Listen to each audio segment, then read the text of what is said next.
voulait parler de Houston. Donc ça va être moitié match de la semaine, moitié focus, du coup, parce qu'on voulait aussi élargir sur les Rockets en général. Mais commençons par le match de la semaine. Commençons par du concret. Tu as vu notamment le match contre OKC, donc un des matchs de ce fameux run actuel dans lequel sont les Rockets. Qu'est-ce que tu as à nous dire sur ce Rockets contre OKC ? Je pense, Guillaume, que Sengun était un mauvais joueur et que ils auraient sans doute fait le record de victoire s'il avait été blessé toute la saison. Non, mais je pense que, et on va pouvoir élargir tout de suite, mais le plus intéressant, malgré tout, sur ce run, je sais pas ce que t'en penses, mais c'est la défense. Pour moi, c'est vraiment la clé et la base de tout un peu, de tout ce run. Alors oui, on pourra parler après de l'attaque et de, pourquoi pas, de Jalen Green, mais moi, le fait d'avoir des schémas en switch all, mais ultra agressifs pour le coup, et avec une capacité où vraiment la raquette, du coup, c'est Amen Thompson et Jabari Smith, et avec Jalen Green et Dion Brooks, les progrès de Jalen Green défensivement sur l'homme sont assez bluffants, et même dans les rotations, on a des schémas qui sont très très agressifs, on switch sur tout, on essaye vraiment d'être très dynamique, on va dire. C'est le rêve de Udoka, ça. Hein. Le vrai rêve de Ime Udoka, c'est on switch tout. C'est ça.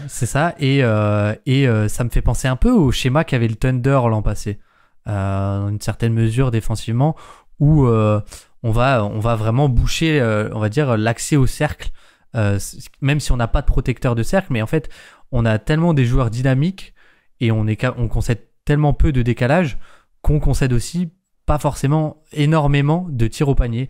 Et ça, c'est très intéressant. Et le fait d'être très agressif aussi, et là on va arriver là-dessus, c'est qu'on provoque beaucoup de pertes de balles et on est capable de jouer énormément de transitions. Et là-dessus, l'intégration d'Amen Thompson est assez incroyable. Une stat que j'avais notée, mais c'est si on regarde les on-off, il est dans le 91e centile en termes de fréquence de transition. C'est-à-dire que quand il est là, en fait, sa simple présence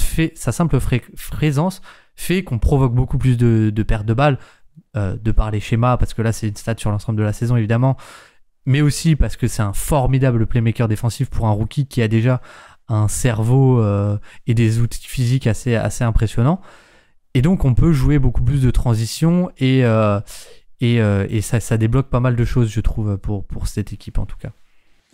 Alors, c'est marrant que tu commences par la défense, qui effectivement est très performante depuis le début de ce run, donc depuis le mois de mars, pour le coup.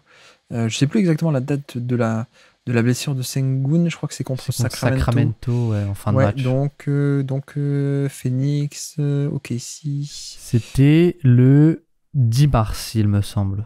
10 mars, voilà. Donc le run avait déjà un peu commencé, mine de rien. Mais bref, donc on a une bonne défense, mais non, moi le truc principal avec l'absence de Sengun, pour moi, c'est aussi le spacing, en fait, assez basiquement. Et c'est là-dessus où je pense que mais il y a toujours des questions de la Ewing Theory ou des trucs comme ça, comme tu as blagué tout à l'heure. Mais non, c'est pas que la valeur individuelle de Sengun n'est pas bonne, c'est que aussi on a juste un surplus avec le spacing. De pouvoir utiliser les joueurs un peu autrement, je sais pas, mais le simple fait de remplacer un pivot qui apporte plein de choses, mais qui notamment n'avait pas un bon tir à 3 points, bah directement tu mets juste un shooter à 3 points, donc tu décales Jabari Smith en 5, ça ouvre notamment beaucoup de lignes de drive pour Jalen Green, et je crois que c'est aussi une des améliorations sur une période très très récente. On ne parle qu'un mois, donc à peine une 10-12 matchs, quoi, une douzaine de matchs à peine. Donc c'est à prendre avec des pincettes, des très très grosses pincettes, mais c'est un peu ça qu'on voit si on délaisse les stats, juste visuellement. On voit un Jalen Green qui en fait est bien meilleur driver, et même pas que lui, mais j'ai l'impression qu'il y a plus d'espace, en fait. Il y a plus d'espace, et c'est pas pour dire que Sengun n'est pas bon, c'est juste la valeur, en fait, la fameuse valeur structurelle d'un pivot qui peut shooter, quoi. Ça libère tellement d'espace, parce que ça permet notamment d'éloigner le pivot adverse du panier. Et puis t'as personne dans le dunker spot, ou alors Amen Thompson, je pense qu'on va en parler. Mais oui, il y a aussi la défense. Udoka sans Sengun peut pratiquer des schémas un peu plus agressifs peut-être, mais l'attaque aussi sans Sengun, il y a plus d'espace. Donc ça, ça reste assez évident. Après, je pense que tu m'excuseras, mais je peux directement mettre les pieds dans le plat, peut-être. Mais sur cette série de victoires, je suis obligé de le faire, mais il y a quand même beaucoup de mauvaises équipes. Hein. Il y a quand même beaucoup de mauvaises équipes. Je dirais pas que c'est une fin de saison et que personne ne joue, parce qu'avec le play-in, tout le monde joue, y compris les Rockets, hein, notamment. Mais par contre, c'est pas sur ce côté fin de saison. Moi, c'est sur le côté qui est-ce qu'ils ont affronté, qui est notable, hein, mine de rien, parce que donc ils ont gagné contre Phoenix le 2 mars, donc qui était une vraie bonne victoire, hein, pour le coup, celle-là. Donc pas de souci. Ensuite, les Spurs. Bon, ils ont gagné contre les Spurs. Perdu contre les Clippers, c'est leur seule défaite de ce run-là. Hein. Ensuite, Portland, Sacramento, San Antonio, Washington, Cleveland, tout de même, ils ont gagné contre Cleveland. Vraie belle victoire. Ouais. Exactement. Mais ensuite, Washington, Chicago, Utah, Portland, et là, OKC, qui était une victoire en prolongation, mais il n'y avait pas de SGA, hein, si j'ai pas dit de bêtises, je crois qu'il n'y a pas de SGA, donc c'est moins fort aussi. Donc, première chose qu'on peut dire et qu'on doit dire même au début, je pense, c'est attention aussi qui est-ce qu'on a rencontré, parce que tout ce qu'on va pouvoir dire de très bon sur l'attaque et même sur la défense, bon, mais voilà, quand tu joues 2 fois Washington et 2 fois les Spurs, ou Utah ou Portland, 2 fois Portland, bon, c'est pas pareil de driver contre la défense de Portland ou de Washington, ou c'est pas pareil de défendre l'attaque de Portland ou de Washington, quoi. Évidemment. C'est sûr. Ça, je pense que c'est une partie indéniable qu'il faut dire, et je pense que, je sais pas si tu me permets, mais la deuxième chose indéniable qu'il faut dire, c'est que cette attaque est quand même... Alors, je trouve que ce qui est intéressant, c'est qu'aussi la non-présence de... En fait, l'absence de Sengun montre aussi, pour moi, la difficulté de cohabiter entre Sengun et Amen Thompson. C'est-à-dire que Amen Thompson est un joueur qui apporte un spacing par le shoot nul, vraiment au sens littéral, hein, enfin au sens... Attends, tu dis il apporte un spacing nul, enfin il apporte pas de spacing, tu veux dire, du coup? Oui, par le shoot, en tout cas, il apporte pas de spacing. Okay. Mais ce qu'on voyait déjà aussi un peu avec Sengun, c'est que c'est un joueur qui a un jeu de coupe assez très bon, pardon, je perds mes mots, mais du coup voilà, mais ce qui est le plus intéressant, c'est quand même qu'avec l'absence de Sengun, il est utilisé en tant que pick and roll rollman, et il y a des séquences où il joue comme un vrai intérieur qui pose un écran et qui va roll au panier, notamment contre Cleveland.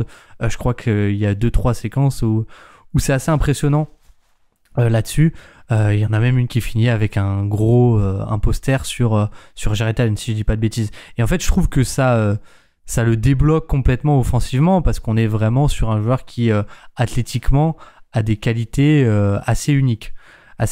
Et ça débloque aussi le drive de Jalen Green. Mais je trouve qu'une autre chose qui débloque le drive de Jalen Green, l'absence de Sengun et ce meilleur spacing, c'est le fait qu'il reçoit beaucoup de couvertures très agressives, notamment le Thunder, avec Josh Giddey, Josh Giddey qui était du coup le défenseur qui était amené en permanence pendant tout le match. Donc en gros, le joueur, l'attaquant qui avait Josh Giddey sur lui venait poser un écran à Jalen Green, et Josh Giddey essayait de faire des edges assez agressifs sur Jalen Green, et Jalen Green arrive à la capacité à split la défense. Et ça, c'est quelque chose qu'on voyait déjà un peu en fin de saison dernière, mais qui, je trouve, avait un peu disparu et qui la revient. Et donc pourquoi, je vais arriver là où je veux y aller, mais pourquoi est-ce qu'il subit des couvertures aussi agressives? C'est parce que le shot-making sur cette série est à un niveau pour Jalen Green assez délirant. Il est à 43% à 3 points sur la série que tu as dit. 43% à 3 points sur plus de 10 tentatives. C'est énorme, avec quasiment 2 tiers qui sont pas assistés. donc c'est pour un joueur qui a des indicateurs, qui a un toucher de balle, je trouve, assez indéniable, sans être élite, je pense, mais qui a des indicateurs de shoot sur l'ensemble de sa carrière. Bon, je pense que son vrai niveau de shot making ne se situe pas là. Et en fait, c'est un peu je sais pas si tu vois le graphe qui tourne un peu, mais qui est une suite logique de choses qui débloquent d'autres choses. Mais le shot making, le shoot va débloquer, le drive qui va débloquer, la passe qui va débloquer, etc., etc. Et je trouve qu'on est un peu là-dedans avec Jalen Green. Et voilà. Donc, en plus du calendrier assez favorable, il y a aussi une réussite assez anormale, je pense, de Jalen Green, qui est la source d'attaque principale en plus de ses Rockets. Si tu commences à parler de réussite, j'attrape la perche alors. Mais il y a un autre truc là-dessus. Alors sur le run plus globalement de l'équipe actuellement, la Jedi Defense, la fameuse Jedi Defense. Ah bah oui. Parce que bon, je refuse de donner un defensive rating sur une portion de match aussi faible et un échantillon aussi faible. Je trouve pas ça pertinent ou intéressant. Mais effectivement, ça défend bien, on va dire. Et notamment, pourquoi est-ce que ça aide aussi à bien défendre ? Sur cette période, les adversaires shootent à 34% à 3 points. C'est littéralement la meilleure marque de toute la NBA sur cette période, et 34% à 3 points. C'est un manque de réussite adverse, on va dire, qui est assez fort. Alors, il y a une partie de bien défendre, il y a une partie de contester les tirs, évidemment, mais il y a aussi une partie d'aléatoire qui est assez énorme sur la défense du 3 points. Donc, à garder en tête aussi sur ce run-là, sachant qu'ensuite, on l'a pas dit non plus, mais les Rockets ils sont quoi ? Ils sont à un match derrière les Warriors actuellement. Ouais, donc finalement, avec tout ça, tu vois, on n'y croyait plus, surtout avec la blessure de Sengun d'ailleurs, mais ça pourrait, pourquoi pas, aller titiller pour aller en play-in, quoi. Et les matchs de la semaine, les affiches de la semaine ont disparu de cette émission, mais le 5 avril, il y a un Rockets Warriors à Houston, si je dis pas de bêtises, donc qui peut semaine prochaine alors, qui peut être décisif, voilà, exactement. Effectivement. Alors, juste pour dire le calendrier, ils ont eu une dizaine de matchs relativement faciles. Qu'est-ce qu'ils ont ensuite ? Ils ont du Utah Jazz, ok, Dallas, Minnesota, Golden State, comme tu dis, Miami, Dallas, Orlando. C'est un peu plus corsé tout de même. Et puis Utah, Portland et Clippers. Donc ça devrait être 3 victoires faciles, je pense, à la fin de saison. Surtout Clippers. Quoique Clippers, peut-être ils joueront des choses encore. Mais voilà. Donc on va passer dans les 10 derniers matchs où il y a une partie tout de même de matchs plus compliqués. Donc c'est pas non plus fait. Hein. C'est pas fait ils vont passer devant Golden State. Mais c'est vrai que les Warriors vont pas non plus si bien que ça. Mais ce serait intéressant. Ce serait vachement intéressant de voir si ça peut se prolonger. On en parle aujourd'hui, c'est pas pour dire il y a quoi que ce soit à jouer cette saison, on est d'accord. Hein. C'est juste que le run intéressant est aussi pour parler des joueurs. Merci d'avoir écouté cet extrait. S'il vous a plu, l'émission complète est disponible en description et on se donne rendez-vous sur le feed principal du Basket Lab pour l'intégralité des podcasts. À bientôt.